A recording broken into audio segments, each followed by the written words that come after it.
So here I'm going to work with another example of a conditional statement. I've got two simple statements here. You did your chores today, and you can drive tomorrow. Okay. Now, background on this one: our oldest son is learning how to drive. He's also got a collection of chores that he's supposed to do each day, and usually he's very good about getting those chores done. But lately, he's been a little lax on that. So we made a little consequence for him. If you don't do your chores today, then you cannot drive tomorrow. He doesn't get to practice, and he loves driving. He's working on it. He's getting better. But anyway, we said, and not that we don't want him to get to practice, but we want to encourage him to get his chores done, right?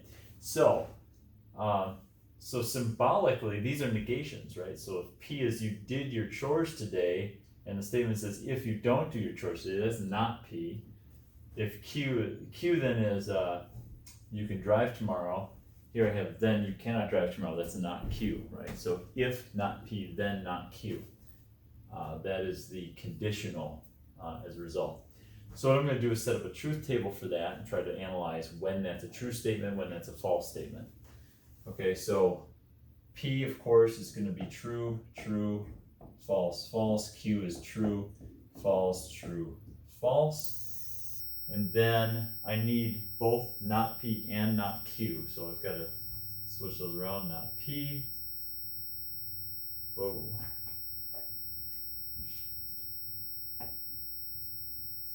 And I need not Q.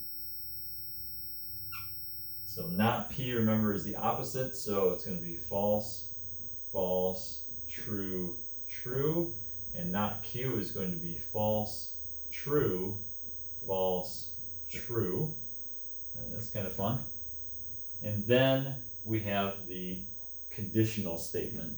Not P implies not Q. Right, so in that case, let's see, we're looking again at the, in order to be false, the antecedent must be true and the consequent must be false, right? So we've got to have a true in the first column here, along with a false in the second column here. So it's only in the third row that the conditional statement is false. Everything else is going to be true. So we have true here, and true here. Okay? So what does that imply then about when you can and can't drive? In order to make me, telling the truth, trustworthy, right? So, okay. So in order for that sentence to be true, if he does his chores and I let him drive, then I've told the truth. Good. If he does his chores and I don't let him drive, or he doesn't end up driving, I told the truth. Interesting. I'm just kind of going through this for the first time too. Because my statement has nothing to do with whether he did his chores, right? It could be the case that he did his chores and then there's not an opportunity to drive, right? So I wasn't lying.